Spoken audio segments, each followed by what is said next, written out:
ويل لكل همزة لمزة الذي جمع مالا وعدده يحسب أن ماله أخلده كلا لينبذن في الحطمة وما أدراك ما الحطمة نار الله الموقدة التي تطلع على الأفئدة إنها عليهم مؤصدة في عمد ممددة۔ محترم دوستو، الحمدللہ گزشتہ آیتوں میں وَيْلٌ لِكُلِّ هُمَزَةٍ لُمَزَةٍ الَّذِي جَمَعَ مَالًا وَعَدَّدَهُ يَحْسَبُ أَنَّ مَالَهُ أَخْلَدَهُ۔ یہاں تک کچھ وضاحت آئی آپ حضرات کے سامنے۔ ان آیتوں میں اللہ تبارک و تعالیٰ چار قسم کے لوگوں کو ہلاکت کا وعدہ فرمایا۔ چار قسم کے لوگ ہلاکت والے ہیں، برباد ہونے والے ہیں۔ کون کون؟ ویل لکل ہمزۃ لمزہ، گزشتہ بات آ گئی، سرسری طور پر ایک مرتبہ سن لے۔ ہمزہ لمزہ، ایک قسم وہ ہمزہ، دوسری قسم وہ لمزہ۔ ہمزہ و لمزہ کسے بولتی ہیں؟ وہ آدمی جو لوگوں کو سامنے منہ پر ان کو تانا دینے والا، منہ پر تانا دینے والا۔ دوسرا آدمی پیٹھ پیچھے برائی کرنے والا۔ دونوں خطرناک ہیں، یہ اللہ کو دونوں قسم کے لوگ پسند نہیں۔ اب ہمیں ہماری زبان میں بول ڈالتی ہیں بھائی میں بہت اسٹریٹ فارورڈ، میں سیدھا سیدھا بول ڈالتا ہوں، سامنے کیا تو بھی سمجھیں دے، میں اس سے کیا بھی مجھے فرق پڑنے کا نہیں ہے۔ لیکن اتنا خیال رکھنا ہے، سامنے والے کو ہم اسٹریٹ فارورڈ جب بول رہی ہیں، سیدھی سیدھی بات بول رہی ہیں، کہ ہمیں حق پر 100% ہمیں حق پر رہنا، سامنے والا 100% نا حق پر رہنا، جب بول سکتی ہیں اسٹریٹ فارورڈ ہمیں۔ اور ایک دوسرا بولنے کا طریقہ بھی صحیح ہو، ایسا نہیں جھنکا کر ہرگز نہیں بولنا، اور اس کے دل کا ٹوٹنے کا بھی ہمیں خیال رکھنا کہ بھئی ہماری بات اگر بول رہی ہمیں اسٹریٹ فارورڈ جو لفظ استعمال کر رہی ہیں، سیدھا سیدھا بول ڈالتی ہیں، ہمیں کیا بھی یہ نہیں دیکھتے، تو اتنا خیال رکھنا کہ اس کا دل نہ ٹوٹے، کسی بھی صورت میں اس کا ساتھی کی دل آزاری نہ ہو، ساتھی کے دل کو تکلیف نہ پہنچے، یہ چیز ضروری ہے۔ بولنا بڑی بات نہیں ہے، لیکن سامنے والے کا اتنا خیال رکھنا ہے کہ سامنے والے کا کسی بھی صورت میں دل نہ ٹوٹے۔ حق بات بولنا ہے، طریقہ حق ہو، بات حق ہو، اور بولنے کا انداز حق ہو۔ یہ تین چیزوں کو سامنے رکھ کر حق بات بول سکتے ہیں۔ طریقہ حق ہو، سب سے پہلے بات حق ہو ہماری، بھئی جو بات بول رہی ہمیں وہ بات حق ہے، طریقہ بھی حق ہے، اور انداز گفتگو بھی حق ہے ہمارا۔ تو یہ چیزیں اگر ہے تو الحمدللہ ہمیں بول سکتی۔ تو ہمزہ اور لمزہ کون ہے؟ یہ سامنے منہ پر تانا دینے والے، دوسرا پیٹھ پیچھے بولنے والے۔ یہ تو سامنے بولنے والے ہو گئے، پیٹھ پیچھے بولنے والے۔ پیٹھ پیچھے بولنے والوں کے بارے میں تو یہ آپ اتنا ذہن میں رکھیں، جو آدمی ہمارے خلاف، دوسروں کے خلاف ہمارے سامنے بول رہا ہے، اس کا مطلب 100% یہی ہے کہ ہماری بات وہ دوسروں کو بھی جا کر بولے گا۔ اگر دوسروں کی برائی ہمارے پاس کر رہا ہے، اس کا مطلب یقینی ہے کہ وہ ہماری برائی جا کر دوسروں کے پاس کرنے والا ہے۔ یہ کبھی سیدھا ہونے والا نہیں ہے، یہ ہمیشہ۔ اور اللہ کو یہ دونوں قسم کے آدمی پسند نہیں ہیں، کہ منہ پر بول کر تانا دینے والے بھی پسند نہیں ہیں، تانا دینے والے ساتھیوں کے دل کو توڑنے یہ بھی پسند نہیں ہے، اور پیٹھ پیچھے برائی کرنے والا بھی پسند نہیں ہے۔ اللہ تبارک و تعالیٰ ویل کا لفظ استعمال فرمایا۔ ویل، مفسرین نے لکھا ہے ویل کا معنی جہنم، یعنی تو ہلاکت و بربادی ہے ایسے قسم کے لوگوں کے لیے۔ یہ دو قسم کے لوگ ہیں۔ تیسری قسم کے کون سے لوگ ہیں؟ الذی جمع مالا وعددہ، جو لوگ مال کو جمع کرتے ہیں، گن گن کر رکھتے ہیں۔ ابھی گزشتہ اس میں تفصیل آ گئی کیسا ہے، کس قسم کی۔ یحسب ان مالہ اخلدہ، اور یہ گمان کر رہی ہیں ان کا مال ان کو ہمیشہ کے واسطے بچا لے گا، حالانکہ مال ہرگز کسی کو نہیں بچاتا، مال ہرگز نہیں بچانے والا ہے۔ بیمار ہو گیا آدمی، بیماری کی حالت میں مال نہیں بچا سکتا، کیا گارنٹی ہے کہ مال بچ سکے گا؟ مال نہیں بچا سکتا۔ تو بول رہی کلا، اب اس کا تعلق پچھلی آیت سے، اللہ جواب دے رہی کلا، یہ اللہ تبارک و تعالیٰ خود آیتیں نازل فرمائے، پھر اس کا جواب خود اللہ تبارک و تعالیٰ دے رہی، اگر ایسا گمان آج تو کر رہا ہے، کلا، ہرگز نہیں۔ کلا کا ترجمہ مطلب ہرگز نہیں، خالی نہیں بھی، ایسا نہیں، ہرگز نہیں، کلا ہرگز نہیں، لَيُنبَذَنَّ فِي الْحُطَمَةِ، اسے حطمہ میں پھینک دیا جائے گا۔ ایک تو ہے حطمہ میں جا کو چھوڑنا، ایک تو پھینکنا، اسے پھینکنے میں جا کر چیز رکھنے میں بڑا فرق ہے۔ کوئی چیز اٹھا کر ادھر رکھے الگ بات ہے، کوئی اٹھا کر پھینکے یہ الگ بات ہے۔ اٹھا کر کسے پھینکتی؟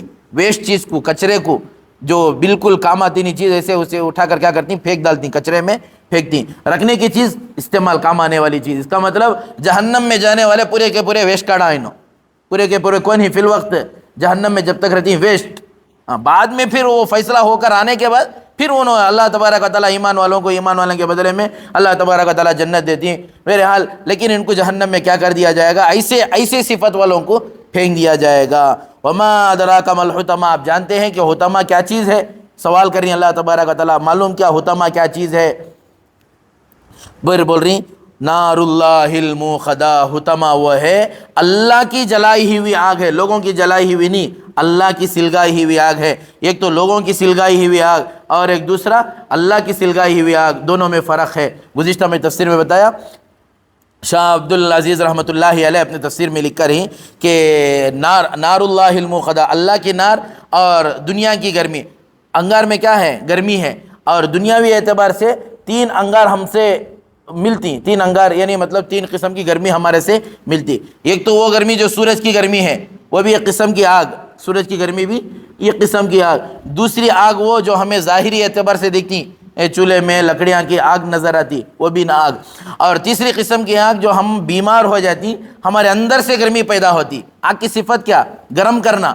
اور اللہ کی آگ میں اور دنیا کی آگ میں، دنیا کی آگ 3 قسم کی آگ، ایک تو سورج کی آگ اور ایک دوسرا معمولی آگ جو انسان جلاتی ہیں وہ آگ، تیسری آگ جو ہمارے اندر پیدا ہوتی۔ یہ 3 باتیں ذہن میں رکھو۔ آگے کی آیت میں اس کا ترجمہ ہے التی تطلع علی الافئدہ، جو دلوں تک پہنچنے والی ہے۔ اس کی بھی وضاحت گزشتہ آ گئی آپ حضرات کے سامنے۔ انہا علیہم مؤصدہ، وہ آگ جو ہے انہا علیہم مؤصدہ، گھیرے ہوئے رہے گی، بند رہے گی وہ آگ۔ باہر وہ گرمی نکلنے کا، جہنم کی نار اللہ الموقدہ جو ہے، اللہ کی آگ کو باہر نکلنے کا راستہ نہیں ہے۔ آدمی کو اندر اسٹیم کر دے گا، جلا دے گا، بھون دے گا آدمی کو وہ آگ، بھون دے گی وہ آگ، اتنی سخت۔ کیوں؟ دنیا کی آگ میں جو بولے نا 3 قسم کی، یہ کسی نہ کسی صورت میں یہ گرمی ختم ہو جاتی۔ سورج کی گرمی، اب سورج کی گرمی بہت زیادہ سخت گرمی پڑ رہی ہے، لیکن اب دھوپ سے ہٹ کر چھاؤں میں چلے گئے، گرمی ختم ہوتی نہیں ہوتی، گرمی ختم۔ راستہ ہے اس سے، آپشن ہے اسے بچنے کا۔ دوسری گرمی آگ کی لے لو، پانی ڈال دی آگ کے اوپر، آگ بجھ گئی، غصہ ختم ہو گیا بھائی، الحمدللہ چلی گئی آگ۔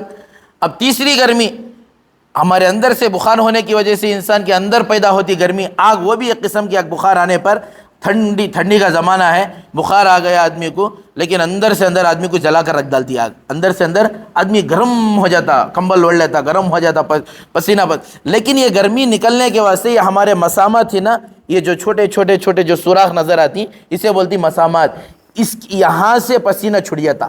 گولی پیے، ٹیبلٹ کھائے، بھر کو اوڑھے کو سو کے ذرا خود، اس کے بعد سے گرمی یہاں سے نکل گئی۔ اس کا مطلب جو دنیا کی آگ ہے، 3 قسم کی آگ، 3 قسم کی گرمی، اسے نکلنے کے راستے ہی، آدمی کی جسم میں آگ ہے، اسے بھی نکلنے کا یہ چھوٹے مسامات۔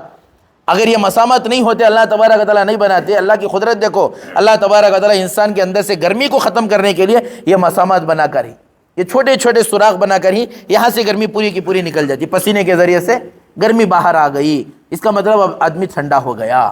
لیکن جہنم کی آگ کو اللہ تبارک و تعالیٰ بول رہی انہا علیہم مؤصدہ، اسے یہ مسامات اتنے برابر بھی سوراخ نہیں رہے گی وہ آگ میں، اللہ تبارک و تعالیٰ پورا بند کر دیں گے، پورے کا پورا پیاک، یہ مسامات، اس کی مثال، اتنا برابر بھی سوراخ نہیں رہے گا۔ اب سوچنے کی بات ہے کہ دنیاوی اعتبار سے اگر کوئی آدمی کو ایسا کر ڈالے، یا چھوٹی کھانے کے لیے مرغی یا جانور اگر رکھ ڈالے، چھوٹا سوراخ بھی نہیں رہتا، 5 منٹ پر پک کر تیار ہو جاتا، جانور ہو یا مرغی ہو، 5 منٹ میں بھن کر وہ کیا ہوتی، ابل کر فرائی ہو کر باہر آ جاتی۔ اب جہنم کی آگ میں اللہ تبارک و تعالیٰ ہم نہ کیا کر رہی، وہاں ڈال رہی ہیں آگ میں، اور اللہ ہم سب کی حفاظت فرمائے، ہم سے مراد جہنمیوں کو اللہ ہم سب کا فیصلہ جنت والا فیصلہ فرمائے کہ اب آگ کو نکلنے کا راستہ نہیں ہے، آگ کسی بھی صورت میں باہر نہیں نکلتی، اور اس کے اندر کون ہی؟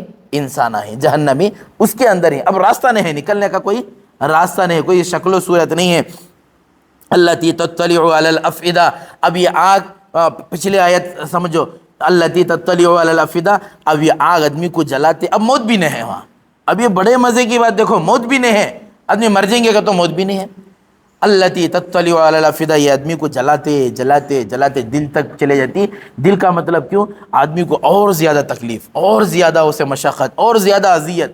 انہا علیہم مؤصدہ فی عمد ممددہ، اور یہ آگ چھوٹے ڈلے نہیں، چھوٹے چھوٹے کولتیاں نہیں، چلو بھئی کول سے، چھوٹے چھوٹے کول سے، یہ کول سے ہمیں آدمی جل جاتا، ختم ہو جاتا، نہیں، یہ فی عمد ممددہ، بڑے بڑے ستون رہیں گے، بڑے بڑے ستونوں میں یہ جہنم میں رہے گا، بڑے بڑے ستونوں میں رہے گا۔ اور یہ ستون ٹھنڈے ہونے کے نہیں، یہ بڑے بڑے ستون کا لفظ استعمال اللہ تبارک و تعالیٰ کرے، ذرا غور کرنے کی بات ہے کہ کھانا وغیرہ پکاتے وقت بڑے بڑے لکڑیاں ڈالے، وہ لکڑیاں کو بجھنے میں بہت دیر لگتی، معمولی چھوٹے چھوٹے انگارے بجھ جاتی، ذرا وقت میں انگارے بجھ جاتی، چھوٹے کول سے ہی، کول سے ذرہ خود ہوا، ٹھنڈے پڑ گئے الحمدللہ، 1 2 گھنٹے 3 گھنٹے 4 گھنٹے میں کیا ہو جاتی وہ کول سے ٹھنڈے پڑ جاتی ہیں۔ لیکن بڑی لکڑی، موٹی لکڑی جب جلا ڈالتی، اچھے طریقے سے جب وہ لکڑی جل جاتی، وہ لکڑی دوسرے دن بھی اس کی گرمی رہتی نہیں رہتی اندر سے۔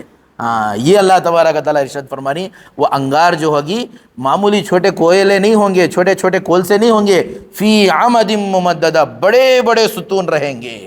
اب وہ ستون یہاں تو بجھنے کا ہے، بارش پڑ گئی تو بجھ جاتی لکڑیاں، کوئی راستہ ہی نہیں ہے۔ اب یہ تے قسم کے عذابت کس کے واسطے ذکر کرے؟